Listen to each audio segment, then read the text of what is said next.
આજે તમારા વિસ્તારમાં એટલે આવ્યા કે અમુક ઘણી બધી વસ્તુઓ પ્રોગ્રામ ઘણા બધા સરકાર તરફથી ચાલતા હોય છે.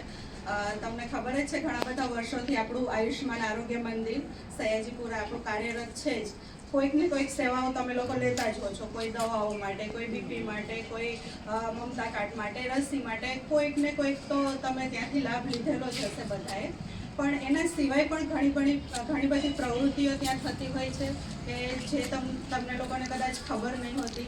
તો આજે અમે થોડુંક એ ફેરફાર એમાં કરીને અમારું સેન્ટર છોડીને તમારે ત્યાં આવ્યા છે. આવતીકાલે આંતરરાષ્ટ્રીય મહિલા દિવસ છે. આપણે લેડીઝ માટે લેડીઝો એટલું બધું કરતા હોય છે, એટલો ત્યાગ આપતા હોઈએ છે.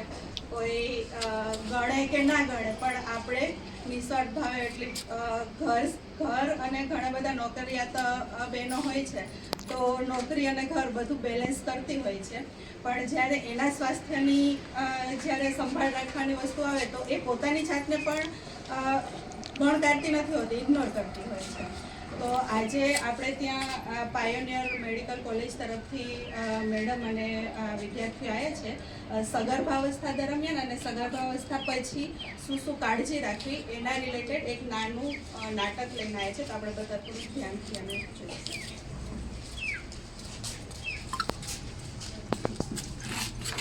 નમસ્કાર.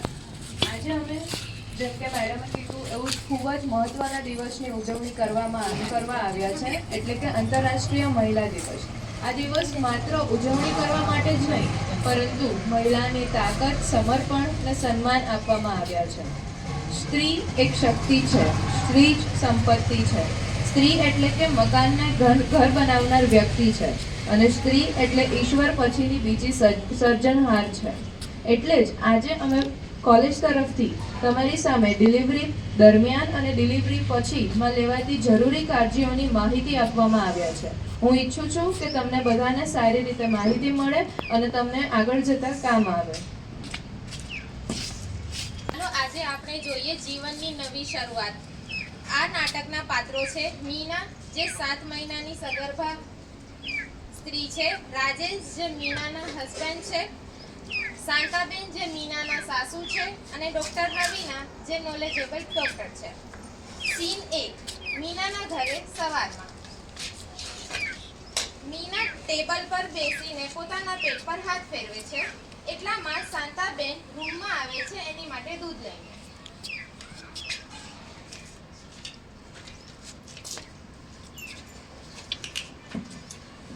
અલે બેટા, હું તારી માટે ડ્રાયફ્રૂટ વાળું દૂધ લાવી છું, પી લે, અને તારું સ્વાસ્થ્ય સારું રહેશે. હા લાવો મમ્મી, પી લઉં છું. એમ પણ મારે હવે દવા લેવાની છે.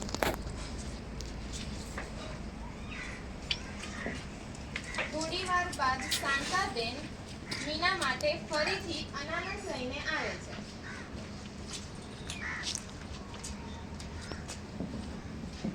અલે બેટા, હું તારી માટે અનાનસ લાવી છું, આ ખાઈ લે. ના મમ્મી, મારે નથી ખાવું. હું ડૉક્ટરને પહેલાં પૂછીશ ખવાય છે કે નહીં, પછી જ ખાઈશ. અરે આ આજકાલના ડોક્ટરોને શું ખબર પડે? અમારા વખતે તમે ઘરે રહીને જ બાળકને જન્મ આપ્યો છે.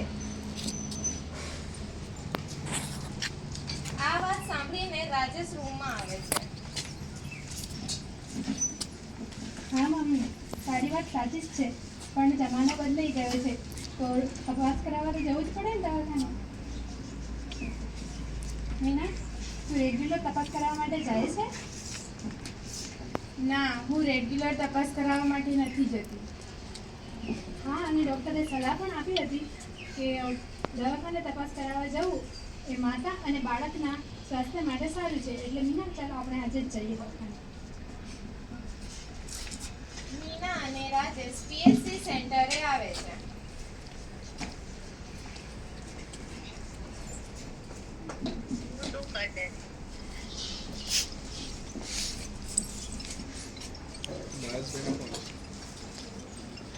કેવું છે મીનાબેન તમને? મને થોડોક થાક લાગે છે અને પગમાં સોજા પણ આવી ગયા છે. આ તો સામાન્ય છે. લાવો તમારું બ્લડ પ્રેશર માપી લો. ડોક્ટર મીનાબેનનું બ્લડ પ્રેશર ચેક કરે છે. મેડમને જો મેડમ હોય તો પાછળ લઈ આવું ને આપણે નગરીમાં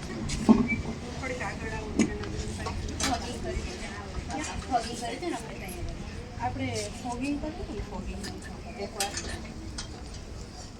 પાછળ બીજી લાઈનમાં ત્યાં પબ્લિક છે ને થોડું ફોટો બી મેળવી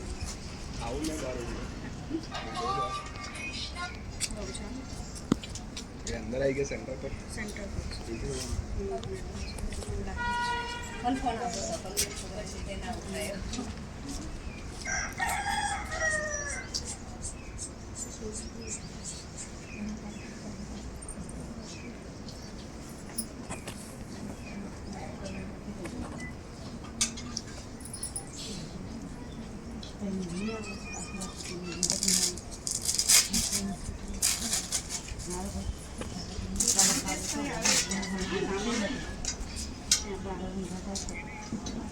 તમારું બ્લડ પ્રેશર તો થોડું વધારે આવે છે. તમારે આરામ કરવાની જરૂર છે અને ખાવામાં તમારે મીઠાવાળી વસ્તુઓ ઓછી ખાવી અને અત્યારે અથાણું તો બંધ જ કરી દેવું. શું તમે આયર્ન અને કેલ્શિયમની ગોળીઓ લો છો? ના, હું રેગ્યુલર નથી લેતી. આવું નહીં ચાલે. તમારે આયર્ન, કેલ્શિયમ અને ડ્રાયફ્રૂટ્સ તો લેવા જ જોઈએ, જેનાથી તમારામાં લોહીની ઓળખ નહીં થાય. શું તમે વિચાર્યું છે કે ડિલિવરી ક્યાં કરાવવાની છે? મારા સાસુ ઘરે જ કરાવવાની કહે છે. ઘરે કરાવવા કરતાં જો તમે હોસ્પિટલમાં ડિલિવરી કરાવશો તો બાળક અને માતા બંનેના સ્વાસ્થ્ય માટે સુરક્ષિત છે.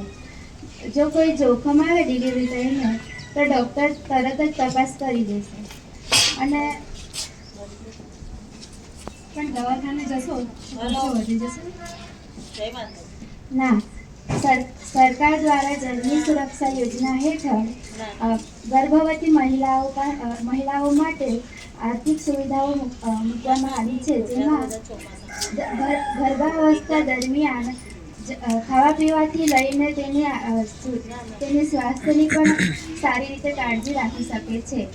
અને આ ઉપરાંત ખિલખિલાટ વાહન વ્યવસ્થા પણ સરકાર દ્વારા કરવામાં આવી છે. તમારે ગર્ભાવસ્થા દરમિયાન સારા આધ્યાત્મિક પુસ્તકો વાંચવા જોઈએ અને સારી પ્રવૃત્તિઓ કરવી જોઈએ, જેમાં બાળકને સારા સંસ્કાર મળે. જો ગર્ભાવસ્થા દરમિયાન કોઈ તકલીફ આવે અથવા તો કોઈ અચાનક દુખાવો શરૂ થઈ જાય તો કોઈ પણ વિચાર્યા વગર તરત જ તમારા ડૉક્ટર પાસે આવી જાય. સારું ડૉક્ટર, તમારી વાત બરાબર છે. મારા મમ્મી સમજ છે અને આમ પણ અમારા માટે તો મહિના અને બાળકનું સ્વાસ્થ્ય પહેલાં છે.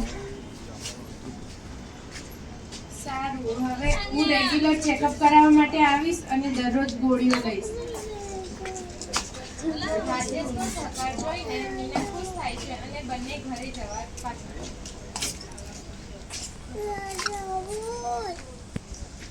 સીન 3 મીનાના ઘરે. મીના, રાજેશ અને મીનાના સાસુ સાંજે બેસીને ડોક્ટરની આપેલી સલાહ પર ચર્ચા કરે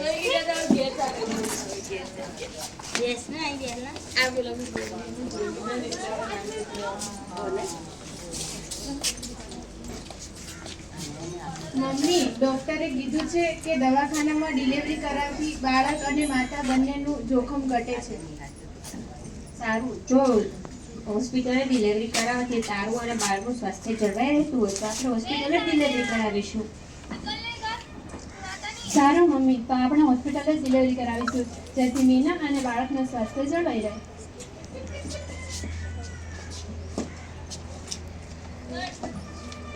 મીનાબેન પોતાના ડોક્ટરની સલાહ મુજબ સલાહ માનીને દરરોજ રેગ્યુલર ચેકઅપ કરાવીને ગોળીઓ પીતા હતા અને તેમને સુરક્ષિત અને સરળતાથી બાળકને જન્મ આપ્યો. 2 અઠવાડિયા બાદ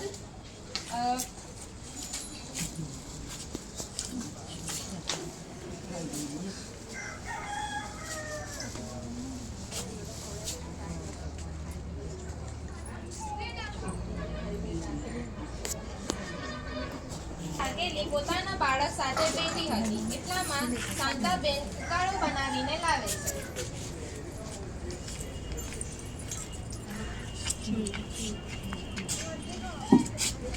અલે બેટા, હું તારી માટે ઉકાળો લાવી છું. આનાથી તને શરીરમાં શક્તિ આવશે.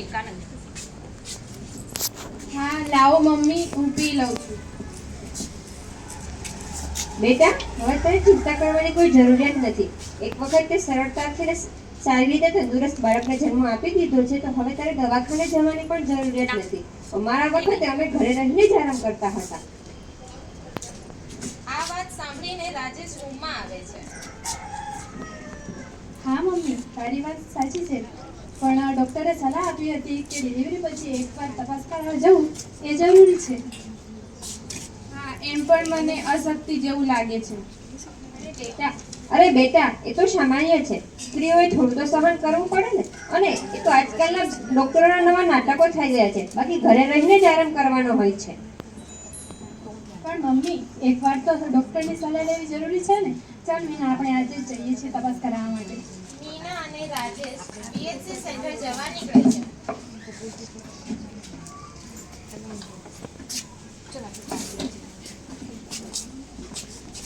મીના અને રાજેશ હોસ્પિટલ આવે છે.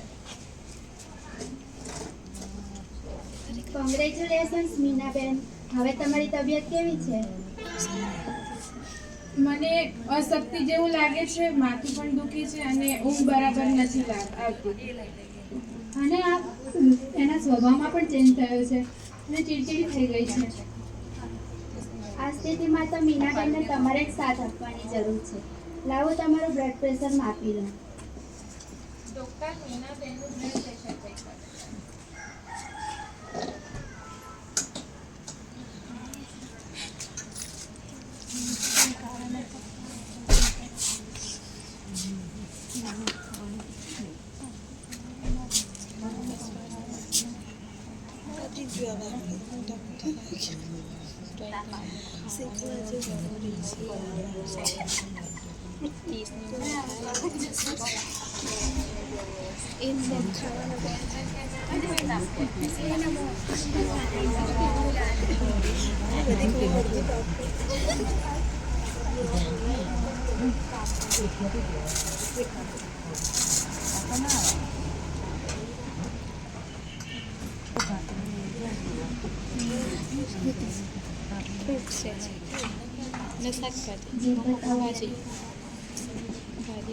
મીનાબેન, તમારું બ્લડ પ્રેશર વધી ગયું છે અને તમને લોહીની ઉણપ પણ છે. તમારે પૌષ્ટિક આહાર અને આરામ કરવાની જરૂર છે. શું તમે આયર્ન અને મલ્ટીવિટામિનની ગોળીઓ દરરોજ ડિલિવરી બાદ લો છો? ના, હું દરરોજ નથી લેતી. આવું નહીં ચાલે. તમારે આયર્નની ગોળીઓ તો દરરોજ ફરજિયાત લેવાની જ છે, જેનાથી તમને અશક્તિ નહીં લાગે અને ધાવણ પણ બરાબર આવશે. શું તમે બાળકને ધાવણ કરાવો છો? કોઈક વાર કરાવું છું અને કોઈક વાર પાવડર વાળું દૂધ જ આપી દઉં છું. આવું નહીં ચાલે મીનાબેન. તમારે પહેલા 6 મહિના તો બાળકને માતાનું દૂધ જ આપવાનું છે, જેનાથી બાળકની રોગપ્રતિકારક શક્તિ વધશે અને બાળકમાં વિકાસ પણ બરાબર થશે. સારું ડૉક્ટર, તો હવે અમે કાળજી રાખશું અને બાળકને 6 મહિના પહેલાં માત્ર માતાનું દૂધ જ આપીશું. ડોક્ટરની સલાહ લઈને મીના અને રાજેશ ઘરે જાય છે.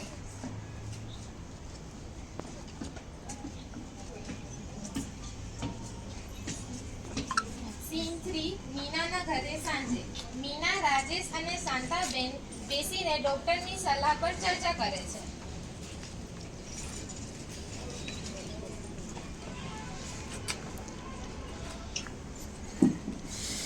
મમ્મી, ડોક્ટરે કહ્યું છે કે યોગ્ય પ્રમાણમાં પૌષ્ટિક આહાર અને વિટામિનની ગોળીઓ અને આયર્નની ગોળીઓ બધું લેવા કીધું છે ડિલિવરી પછી, અને યોગ્ય પ્રમાણમાં આરામ કરવા કહ્યું છે.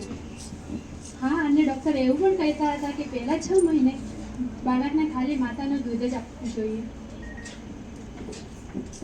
હું તારું અને તારા બાળકનું સારું જ ઈચ્છું છું.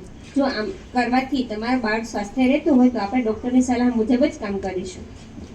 આ પ્રમાણે ઘરના સભ્યોનો સહકાર જોઈને મીના ખુશ થાય છે અને ડોક્ટરની સલાહ મુજબ પોતાના બાળકને 6 મહિના સુધી માત્ર માતાનું દૂધ જ આપે છે. આમ આપણે જોયું કે ગર્ભાવસ્થા દરમિયાન સ્ત્રીના શરીરમાં શારીરિક અને માનસિક પરિવર્તનથી પસાર થાય છે.